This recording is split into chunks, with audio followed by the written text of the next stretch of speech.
Well, I'm excited. I got to meet the ambassador last year in Japan in meetings on the gas line, and I have to tell you, I don't think there's a more forceful advocate for Alaska's interests than the ambassador in Japan. And he's going to be talking. We're going to do a little Q&A after the speech, but I think you're going to learn a lot about the perspective of Alaska and how it's not just an Arctic sovereign, but also a North Pacific sovereign, and how we can help our Asian allies. Let's start with Ambassador Emanuel. So Rahm Emanuel was confirmed in a bipartisan vote as the 31st United States Ambassador to Japan on December 18th, 2021. Ambassador Emanuel was previously the mayor of Chicago, where he made it a priority to bring global companies to the city, helping Chicago to lead the U.S. in corporate relocations and foreign direct investment for 7 consecutive years. Prior to becoming mayor, Ambassador Emanuel served as President Barack Obama's chief of staff. Ambassador Emanuel was also elected 4 times as a member of the U.S. House of Representatives from Illinois' 5th Congressional District, serving from 2002 to 2008. From 1993 to 1998, Ambassador Emanuel was a key member of President Bill Clinton's administration, rising to serve as senior advisor to the President for Policy and Politics. So with that, please welcome Ambassador Rahm Emanuel to the stage.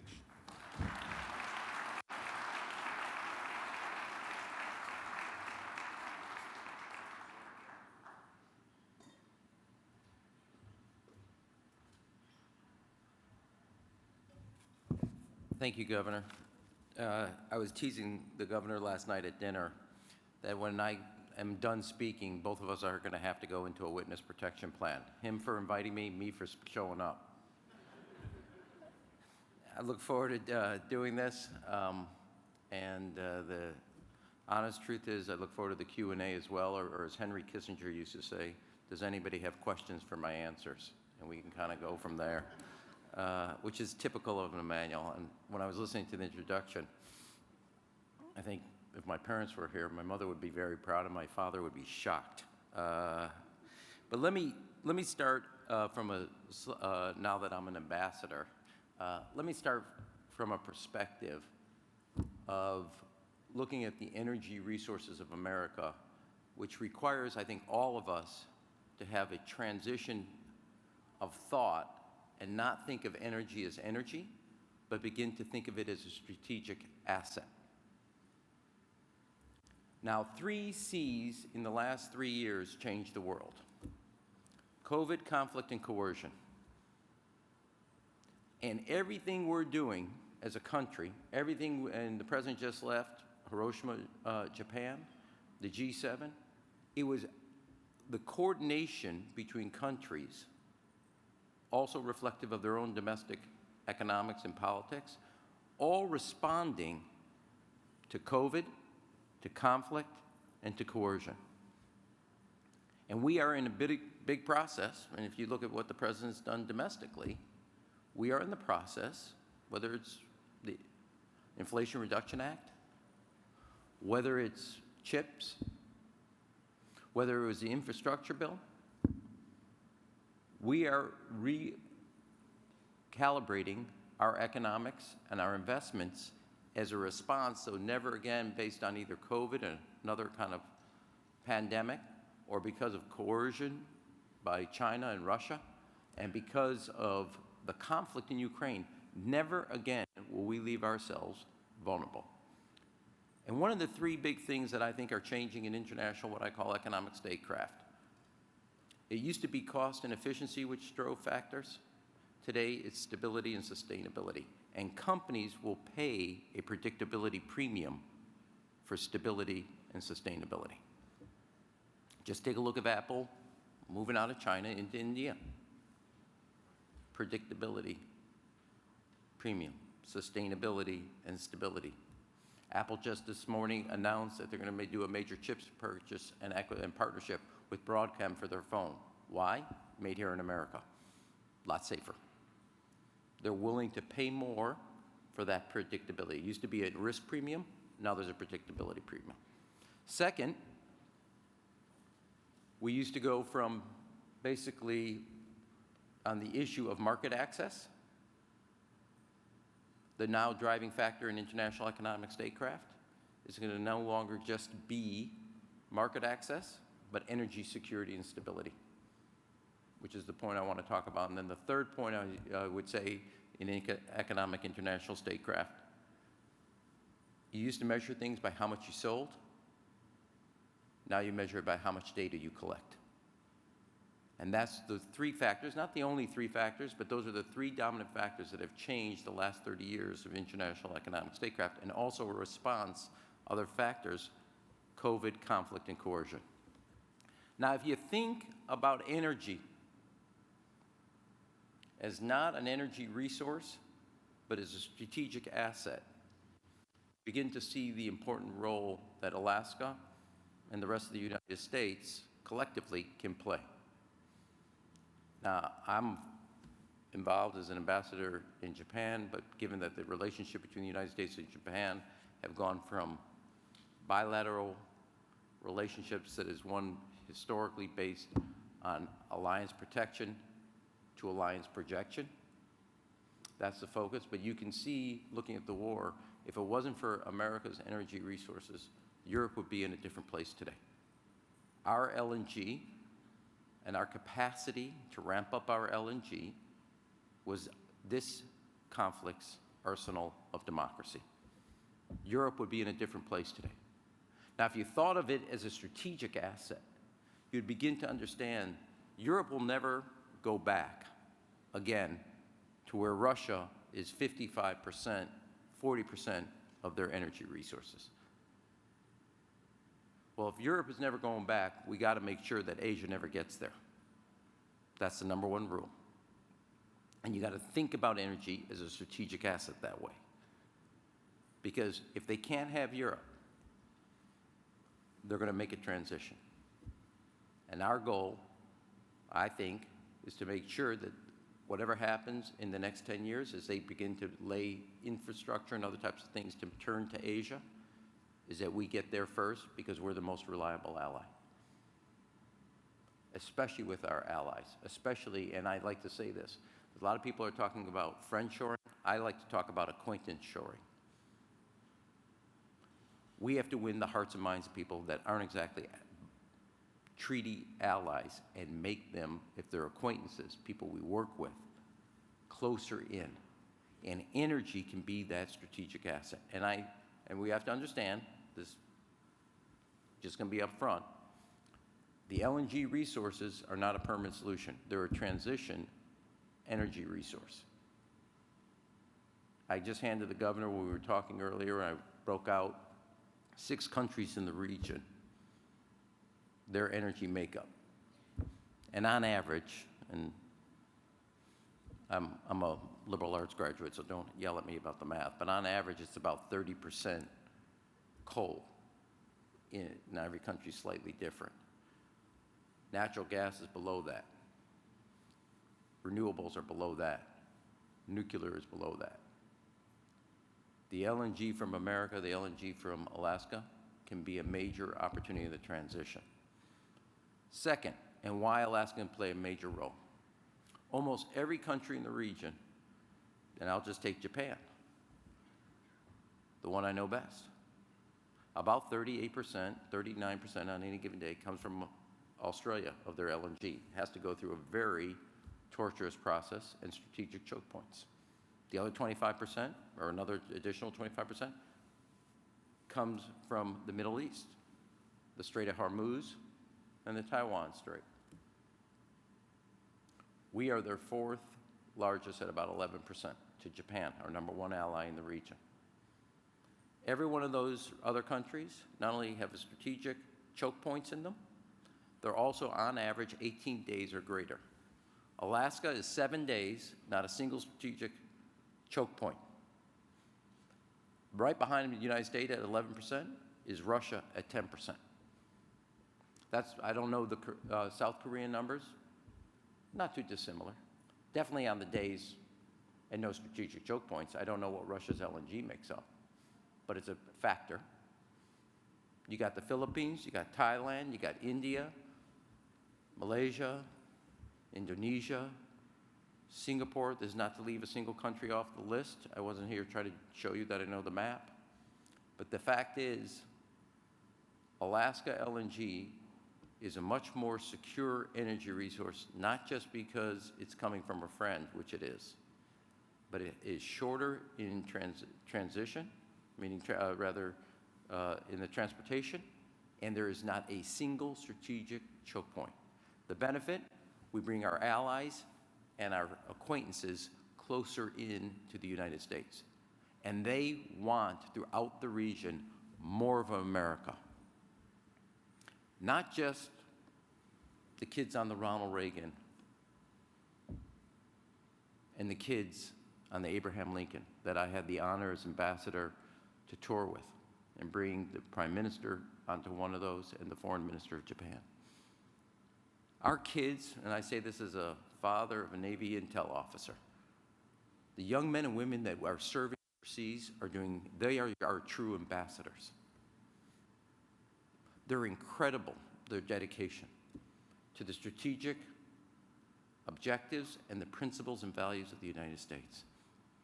But if we're going to secure the future of America in the Indo-Pacific, we shouldn't just rely on the young men and women in our armed forces. We should bring all of America into winning the hearts and minds of the Indo-Pacific. That's where Alaska can play a key role. Every country wants more of America, not just militarily, but the economic statecraft it brings, because they know firsthand what an unmoored, untied China can do, which is why they want America. Now, I know there will be a lot of people that will talk about wind and solar, which I'm a big proponent of. They will also talk about SMRs, which is the small, medium nuclear, which I am also a very, very big proponent of. There's TerraPower, there's Westinghouse, there's NuScale, and America and Japan are actually leading in that next technology. I'm also here to support the idea of energy, LNG specifically from Alaska, which is a strategic asset in winning the future of the Indo-Pacific. Last year, at the big Singapore Strategic Conference, Prime Minister Kishida of Japan said that what happens in Ukraine today can be the Indo-Pacific tomorrow. Well, that's true about energy. Ask Europe if they would ever go back again and buy a single resource from Russia. So our goal, our objective working together, is not just to sell more LNG. It is a transition fuel. It's a transition fuel that's part of our climate objectives, because what happens here in Alaska, given that you don't frack, it's a lot less methane producing. You should be in the forefront of advocating that. If I can challenge one thing from this conference and make it from here to the front door before I get attacked, we have to be honest. There's a challenge with LNG. We have to be frank about it. Given, though, that the LNG from Alaska does not frack, there are other environmental issues, we need to make sure that ours is better on the issue of methane. It is a serious challenge to climate change. It provides, I think, a transition fuel to geothermal, which you're a leader in, to SMR nuclear, small modular nuclears, to wind offshore, solar, battery, ammonia, and hydrogen. And the truth is, the last 20 years with the reduction of solar and wind costs, the future energies we need to invest in is methane-reduced LNG, SMR nuclear, hydrogen, ammonia, battery storage, geothermal. And if we do that, in which every one of those pieces, America is somewhat of a leader, and out of the IRA is about another $6–7 billion in hydrogen, 6 different regions of the United States to become hydrogen hubs. Just taking that, or the research and the resources we're doing into small nuclear SMRs with TerraPower, NuScale, Westinghouse. America's energy, its capacity, its technology, will be the new arsenal of democracy and freedom. And in the region of the Indo-Pacific, never underestimate the power of America's ideals, as President Biden says. People across the globe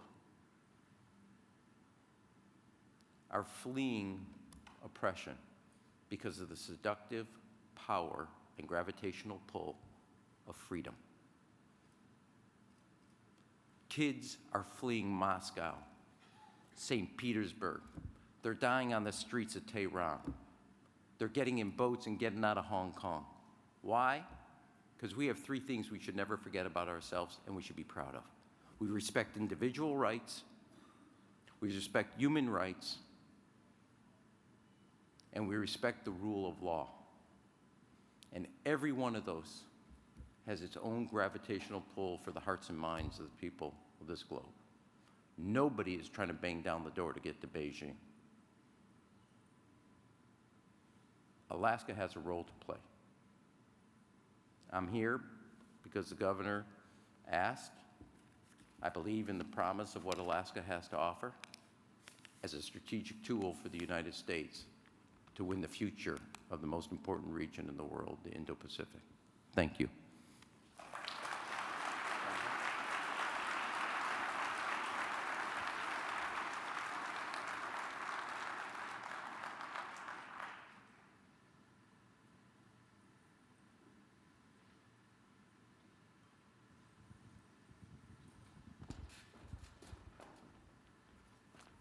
You didn't think I would do that, did you?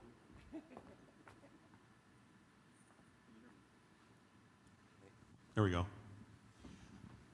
Well, Ambassador, thank you. And again, it was a real honor to get to know you when we went over to Tokyo. I didn't know much about the ambassador, just read about him, saw him on news clips.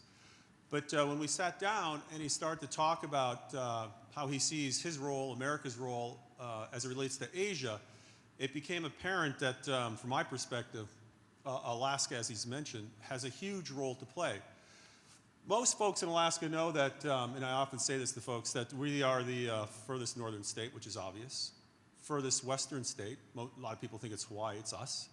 And we're the most eastern state because of the Aleutians and pushing out over the international date line. So our proximity to Asia is crucial for not just Alaska, not just for America, but for the world. And we're gonna talk about a couple things here and get the ambassador's perspective. You talked about Russia and how the last 3 years, starting with COVID, has kind of roiled not just the markets but relationships. So again, from your perspective, how do you feel we can help Europe and Asia get off Russian natural gas? Well, I don't think, I mean, I'm going to do this based on what I'm reading, not the way I kind of studied the Indo-Pacific, and Ambassador Pai would be better at this, but there's no way I can see that Europe will ever go again and become vulnerable by tying itself to Russia's natural gas. The consequences for Russia of losing its biggest market in the world has been devastating and very strategically helpful to the United States because they don't have the resources, all the resources they need for the war. So they're never going to go there. They are now turning very quickly to the Indo-Pacific region. And so I think that's where the future battle is, from making sure that they don't get to that market, that the United States, Australia, and this is not just for the United States, all come in, not just with natural gas, but with other technology in other areas, and build up the other countries of the Indo-Pacific on their renewables, small nuclears, LNG. A lot of them have massive shorelines, so wind offshore. All that can be part of the energy portfolio for the economic and energy independence, or rather security of these countries. Russia, and I talk a lot about, in my job, I talk a lot about China's economic coercion.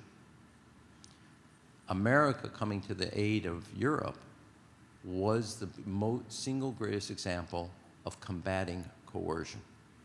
The entire plan by Russia over the last 20 years has been to pull Europe economically, through energy resources, closer to Russia so that they would be brought to their knees for other strategic objectives. Pure and simple. And if you don't believe that, I got a bridge over the Tigris River you can buy. That is exactly what they were trying to do. They could care less if you heat your homes. They care very much about their ability to break your political will. Remember what coercion is. It is using economic tools to secure political objectives. And the objectives of Russia was to break the political independence of Europe and lure them away from the United States. That battle, both with China and Russia, is happening right now, today, at a different level in the Indo-Pacific. The good news is we have major resources like we do in Europe, but major allies like we do in Europe that want more of America. More. And I think we owe the responsibility to the kids I've met on the Abraham Lincoln, the Ronald Reagan, at the bases throughout Japan, that we give them all the support that they can. Our energy is part of that. It's not the only thing. Our culture is part of that. Our academic institutions are part of that, which the president just signed. And so I think that when it comes to Russia, we combated their coercion. China practices it every day. You saw what they did just the other day on Micron, the semiconductor. Economic tools to secure political objectives by breaking the political independence and political will of another country. That is what's going on right now. And energy, technology, values, culture play a critical role in combating that. So Alaska was a pioneer in the export of natural gas back in the late 60s out of Cook Inlet, Nikiski, the town of Nikiski. We exported gas to Japan, and that gas was exported for almost 50 years uninterrupted. You talked about how the North Pacific has a clear lane from Alaska to Japan. But once the gas gets to Japan, what are some of our other allies? Where is their perspective on gas in the future to help power their countries, and the relationship that Alaska could have with Asian allies other than Japan? Well, I mean, I'd be less than, first of all, Japan could not consume all the LNG that Alaska has. But you just take the two economies, Japan and Korea, that would be two big markets, but both of them obviously would have to offload it to Philippines, Vietnam, Thailand, etc. All of them need that, need it as a transition to where the other resources, whether it's SMR, hydrogen, ammonia, renewables of both wind and solar, can be brought up. They can't go from 40% coal to wind and solar in 5 years or 10. They're going to need a transition fuel, and we need to reduce their coal footprint. Now, I do think every one of those countries, I mean, one country from Alaska is going to be your major terminal that does that. I obviously think Japan can play that role. I'm sure Korea would like to, the Republic of Korea would like to play that role. But the opportunity for two mature economies to be a market and then a transition point, and each of the countries to receive it, not to fall back into geopolitical terms. But if all of a sudden the United States is 10, 12% of another country's energy portfolio, they have the ability to tell China, no, can't go there, can't afford to go there. So not only are you cutting off Russia, you're giving our allies and acquaintances in the Indo-Pacific the backbone to push back on Russia and China. So there's a huge strategic objective here, as well as the climate objectives, as well as the transition objectives and energy security. Remember, it's not just market access, it's energy security is the new term for, I think, one of the new terms for economic statecraft of the next 30 years. You spoke to the stability of America and Alaska being the 49th state. For the investors in the audience or those listening, how would you characterize this stability in terms of an investment opportunity? And how do you, once again, see the Asian customers viewing this stability with regard to the natural gas coming from Alaska?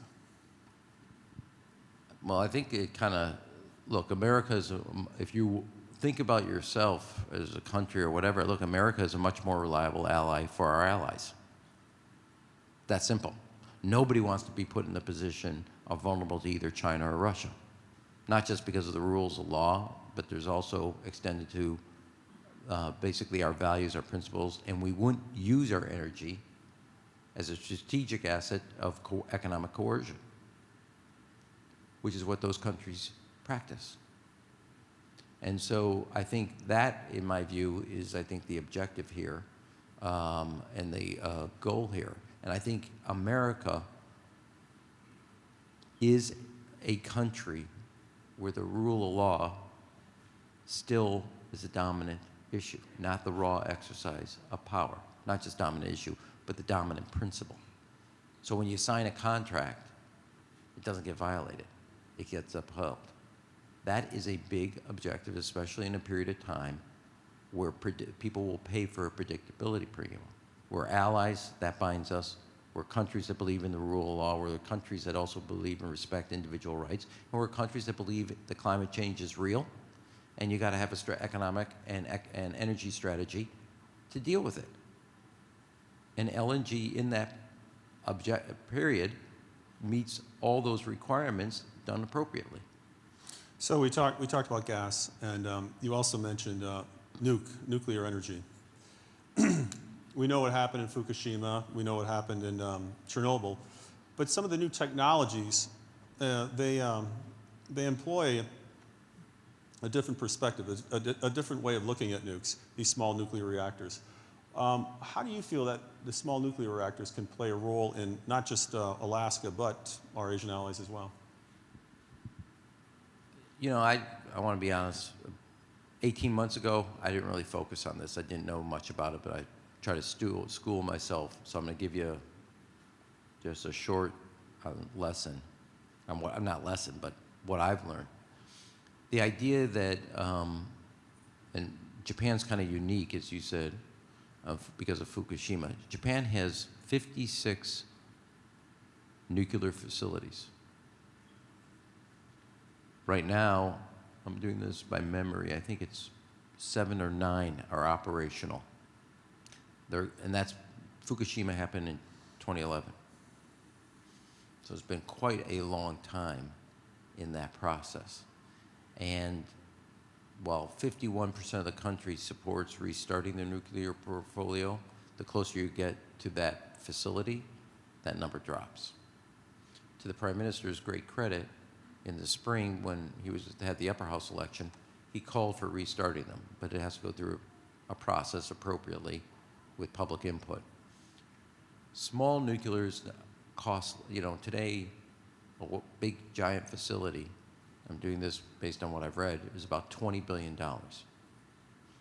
A small nuclear SMR costs about $1 billion. Doesn't obviously power the same as a big, a lot more affordable, a lot more secure, depending on, there's a model, TerraPower has one model, NuScale, which is based in Oregon, has a different model, and Westinghouse just came out with another model. The processed uranium, Canada can become a bigger supplier. We have our own vulnerability because a good part of our nuclear power resources comes from Russia. Another example where Russia was using its energy as a strategic asset to achieve their strategic political goals.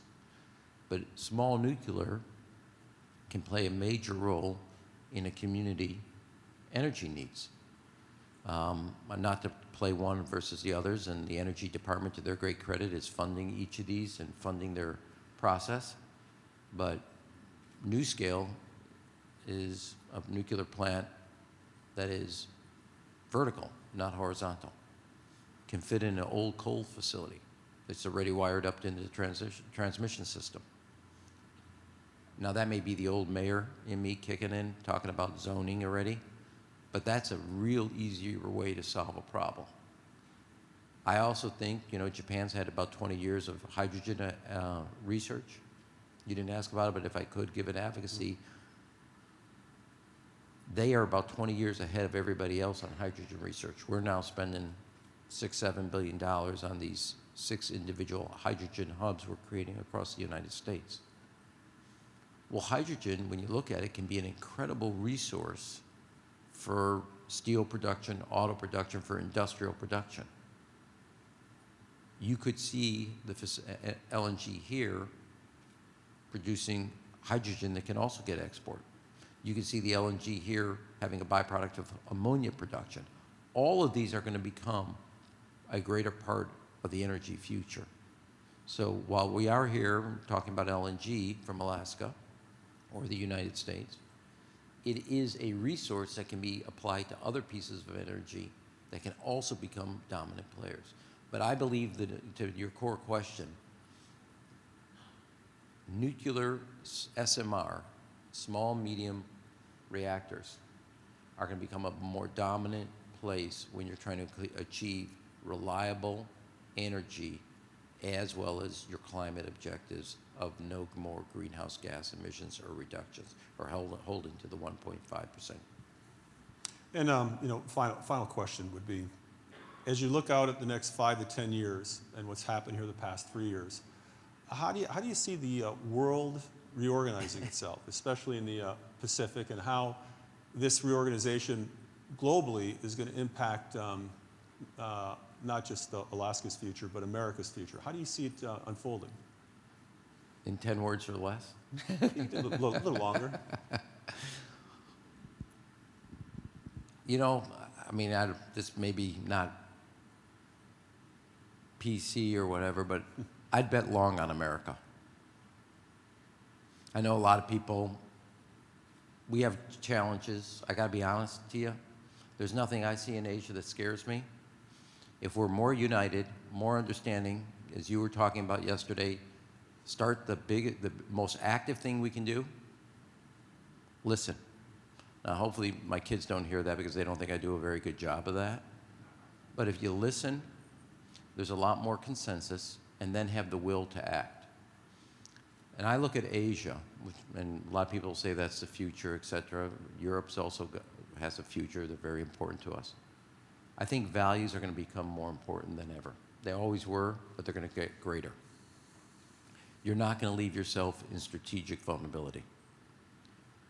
Let me back up. We made a bet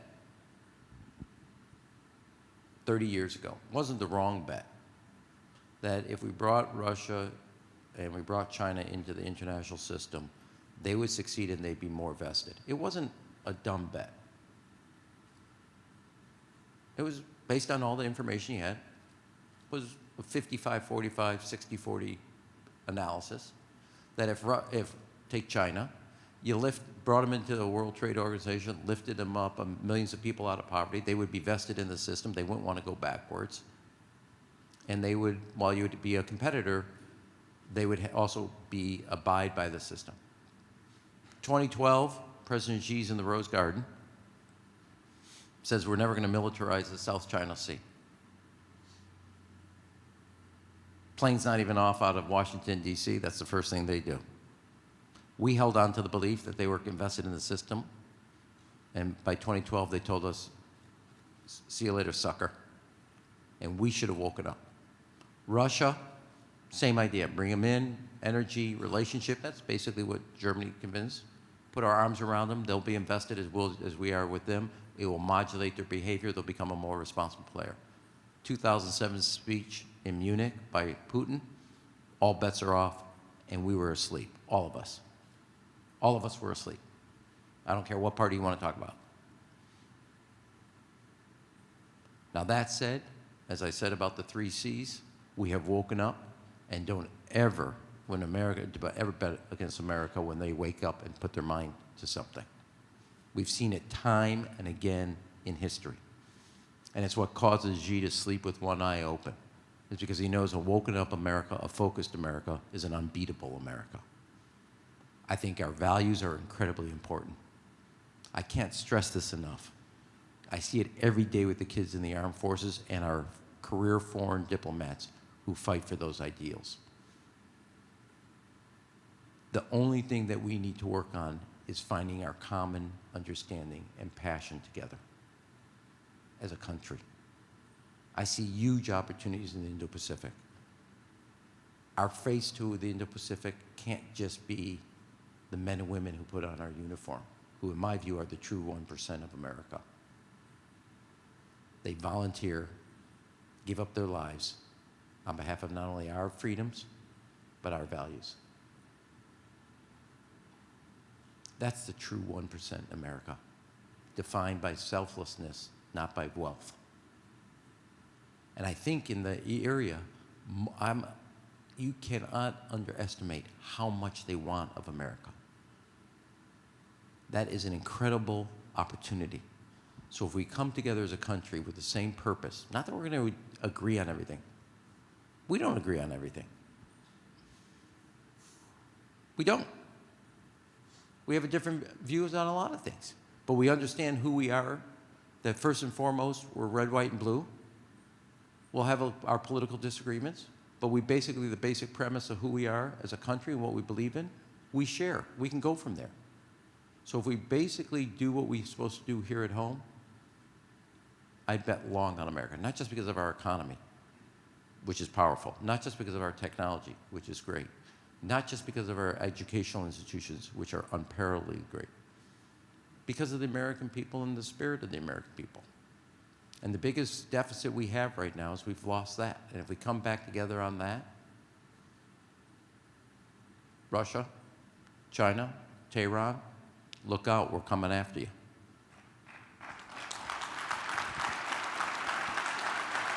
It's good ending. Since the media is here, I'm not suggesting that from a military standpoint, so I want to really be clear. I'm an ambassador in Japan, like to keep the title for a little more, okay? Don't you guys back there get me in trouble, okay? I was going to just follow up on that. A lot of folks, especially folks that are not from Alaska, they don't understand the magnitude of Alaska in terms of our proximity to some of our neighbors. 2.5 miles from Russia is Alaska, Little Diomede and Big Diomede. Just a few hours by flight to Japan, China, South Korea, and North Korea. So to some degree, we all know, if you live in Alaska, that Alaska lives in a dangerous neighborhood and always has.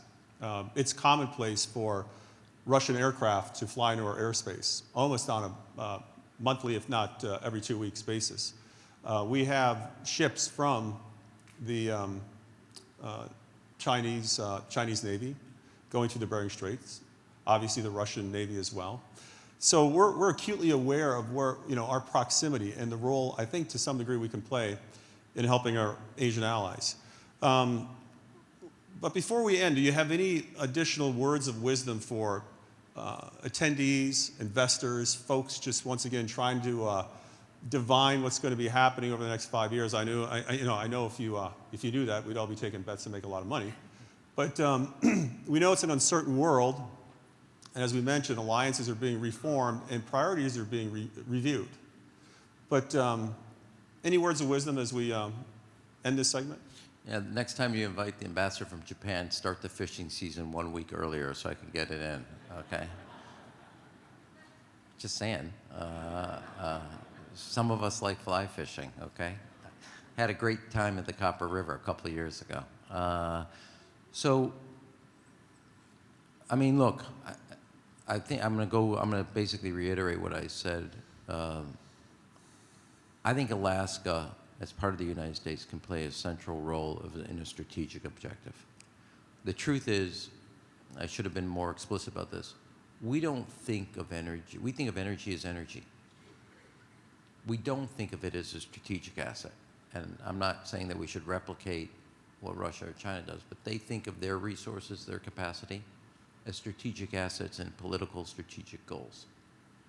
And our energy capacity, technologically and resource-wise, in geopolitics is a strategic asset. And we need to start thinking about that. Second, I think that conversation would help in what you're trying to achieve, not what I'm trying to achieve, what we're all trying to achieve, where Alaska Energy can play a strategic goal or objective or tool for the United States' overall objective. It is a transition fuel. as other countries stand up, not only their renewables, but the other side of the portfolios. Look at Japan. They have a huge geothermal potential, huge, as big as their coastline is from a offshore wind capacity. You're not going to get from here to there without clean LNG. Again, I'm not doing your marketing for you, but somebody knows a little about this. Your methane contribution is much less than fracking methane, rather fracking LNG. That is an opportunity to set a standard that makes the LNG from Alaska all that more promising as part of that transition to a climate-free energy resource and capacity. So to me, that's the objective. And the truth is, we all have the same areas. You couldn't come up here and fish in Alaska if you weren't sensitive to climate change and what's happening. You know it firsthand. Make it part of what you say and present. Because tourism, I don't have to tell you this, is a big part of your economy. Therefore, you have a vested interest, not just in LNG export or ammonia export or some of the other resources. You have an interest, an economic self-interest, a jobs and quality of life interest in a good, sound climate policy, because you're experiencing it firsthand. Those two go together. Your LNG and your tourism, they are heads and tails. And if there's a receptivity in your rhetoric, in your communication, in your presentation, you're going to find that you have a lot more allies than you think, where you're not going into the wind, you got wind at your back. So, Mr. Ambassador, I want to thank you for carving out some time and coming to Alaska. Come anytime and go fishing. We've got some great fishing here, as you know, and you've been up here several times. But I want to thank you. I want to thank you for the work you're doing on behalf of America in Japan. And I want to thank you for your advocacy on our gas supply to Japan, because we all know, as you mentioned, it's just not energy, it's security. It builds relationships, and it's a new world. But again, thank you for your time. Thanks for being here. Thanks, Governor. Let's give him a round of applause.